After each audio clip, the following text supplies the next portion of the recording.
Definitely not, man. Let's get to the highlight of this evening, Sam, man. We're going to talk about Candace Owens. Now, she was on a show, the Ben Shapiro show, and actually started going in on Cardi B. I'm going to play that clip for the people, give Cardi B's response. Then we're going to go in and talk about this. Say Kanye West, he's never really written about like go out, grab a gat, and just kill people. But unfortunately, today that's the majority of what rap has become, right? And so I completely agree with your assessment about Cardi B. It is one of the biggest insults. If Black Americans are not insulted by the fact that Joe Biden, who has been hiding in his basement, for the entire year, made an appearance to come out because he was going to do an interview with Cardi B. Do we have nothing better to offer? I mean, this would be akin to Donald Trump saying, I'm going to give no interviews, but he came up and he decided to give an interview to Justin Bieber, right? I mean, Justin Bieber, I'm sorry, I know you're a Christian man. I don't want to put you in the same boat as Cardi B. But it would be absurd, right? White America would go, what is this? Why are you being interviewed by Justin Bieber? And it's because you're pandering, right? You're pandering. You look at Cardi B's Instagram, you see she has millions of followers, and you think, okay, this is an illiterate person, and if I appeal to this illiterate person and she does, like she literally did in the middle of this interview, they think she's cool, she's hip just by sitting here and taking this interview, Black people will vote for me. It's basically saying, Black people, you are stupid, you are dumb, and you're so foolish. I mean, do you think, what if she just said in the middle of the interview, Joe Biden, can you name one Cardi B album? No, Joe Biden, do me a favor, just one Cardi B lyric. He couldn't do it. Of course he's not, because he's being handled, and they're saying Black people like this person. This is what they're into, and so here you go, talk to her. Same thing with Hillary Clinton when she went in the Breakfast Club and she said she had hot sauce in her bag. Right? She didn't know what Beyonce's song that came from. One of her handlers said, "Say this." Right? Probably got the questions ahead of time. Say this. Say you keep hot sauce in your bag. Right now, Beyonce's song is trending, and it's hot sauce in my bag swag. And she looked like a fish out of water and said it. It is demeaning. It is pandering. It is ridiculous. Okay? And she asked pointedly ridiculous questions. I want lower taxes, but I want universal health care for all. She had no idea what she was doing, and yet both Bernie Sanders and Joe Biden made the time to sit with her because they believe Black people are stupid. And Black people that thought, yay, that's a win. No, it's not a win. It shows you that they still believe that you are so stupid that they couldn't find many of the amazing intellectual Black people that we have in the world to sit down with and ask them tough questions. An interview with Condoleezza Rice, right? An interview with Larry Elder. Even if you want somebody that is a Democrat, that's fine. There are way more intellectual Black Democrats you could have sat down with. Yet you chose an illiterate rapper because that's what she is. She's illiterate. Well, I mean, I would have paid money. All right, Sam, man. So you have that aspect of it right there, and then you had Cardi B respond to it. She all right. I have the #1 album, #1 song. I have a huge platform. And I can make million people go vote to get the man that use you.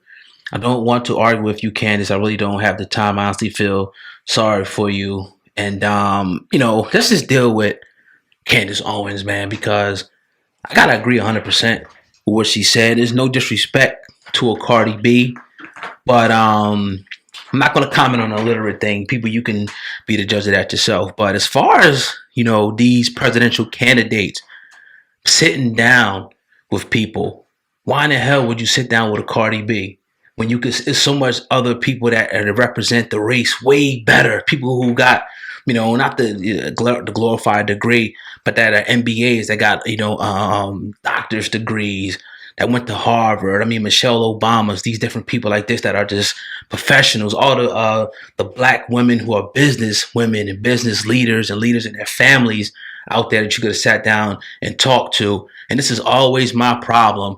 And people can go back and forth all they want, but at least have somebody who is going to represent the race properly. Don't give me no motherfucker that's sitting up here, saying some crazy stuff. Give me somebody who's going to be able to articulate what exactly we need. And we have thousands of those peoples in the community. And even with Cardi B's response, it kind of even proved more that what Candace Owens was saying was correct. And quite frankly, it baffles me to see that when I seen that Bernie Sanders sat down with her. I didn't even know she sat down with Biden.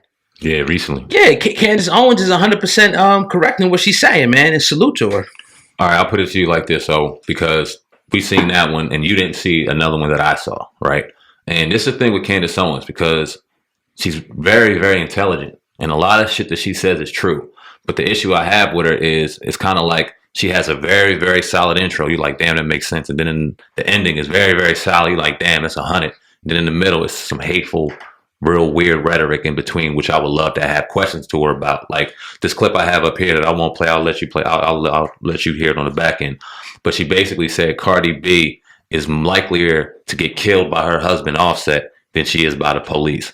Black people need to deal with the issue of black on black crime, which is 100% correct, but never dives into the reasoning to why. And if you care about black people so much, which you give the impression that you do, and I do believe that you do to a certain degree, because you also are benefiting off of it as well, then why not give the other side to the other side? And you don't do that. You kind of pander when it comes to that, and that's the shit I don't like. But when it comes to Cardi B, and what she said as far as that, and she went in on her even deeper on this clip right here. She said, I have no problem with your music.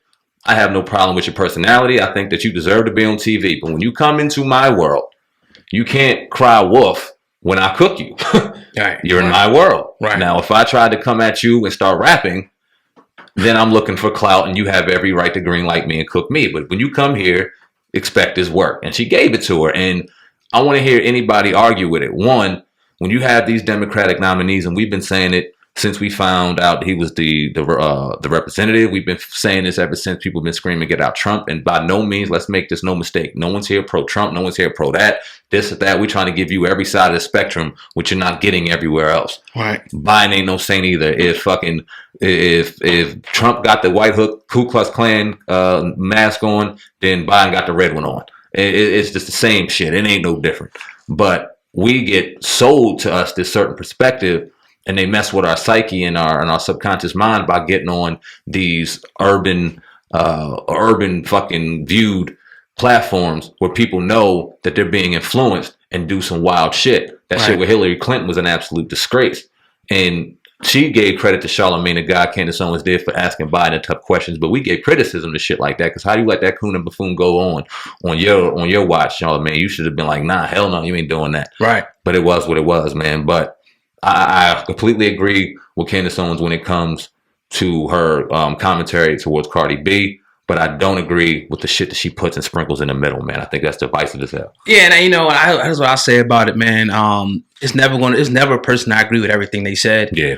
You know what I'm saying? And, but what she said about Cardi B was 100% accurate. The other stuff, I mean, that's something that we could deal with. And I obviously I agree with you on a lot of that stuff too. But I just think that, you got to keep it where it is with that situation. And I'm glad, though, that she spoke up for that because it's disrespectful. And they do think that black people are stupid to put somebody out there that's representing us. What the fuck you sitting down with Cardi B for, dog? Nothing against Cardi B. That's your thing. You do it. But there's so many other people you could have sat down with. They're not going to go do that and sit down, with somebody in a trailer park or somebody, wherever. They ain't going to go do that. So why do it with us? So I think it needed definitely to be said, even though, like I said, Candace Owens, I'm not like a huge fan of her. I don't dislike her. I just, you know what I mean? Like, And that's the thing. Even with politics and business in general, it's always going to be disagreements, and people might not even agree with we. Like they always say, man, y'all, someone this, that, and the third. But at the end of the day, I think we definitely need to stand behind her with that, issue. And she put it articulately, man, very well. And Cardi B, like her response, it just, what are you talking about, man? And we love Cardi B. Yeah, that's a fact. And let me put it to you like this. Joe Biden ain't thinking about Cardi B, Breakfast Club, or anything else if, in fact, he does get elected his first 100 days in office. Let's see if he sit down and answer some questions to Black America when he promises all this and Kamala Harris, Vice President-elect, promises all this, or to be, who knows what's going to happen. Let's see if they start getting on these platforms and asking these questions then. I doubt it. In my opinion, I would say that all these people are being used, as pawns. I even saw Uncle Luke. Yeah, you know what I mean? I think D.L. Hughley reposted it, and he's even like teetering more to the Democratic side. I'm like, man, we understand. We got people that we know that hate Trump. We got people that we know, a little bit of people, but they don't want Biden. But to try to sway to either side, I'm like, man, don't give me my choices and they get mad when I don't pick them. Word. You can't give me I'm gonna pick my own shit. You're not gonna force feed me anything. Oh, thank you. And then when I see these people doing it, these celebrities doing it, I automatically got one eye open and I automatically know that it's an agenda, and they may be even getting paid by these different parties to put this different message out. I know some of them are getting paid. It has to be. You got to. You know what I mean? To pump it the way they do, and they get silent the second it happens. It's like, all right, mission accomplished. Let's get quiet and act like the shit never happened. Word. You know what I'm saying? Come on now. We ain't hold Obama's feet to the fire the way we deserve to, giving us all them promises just because he was our pretty little trophy. And there's a lot of negative shit said about Obama. A lot of stuff isn't deserved to that man and that man's family. But we deserve to hold his feet to the fire and hold him fucking accountable. And we did not do that in them 8 years. And that's what got us in this mess now. That is real talk.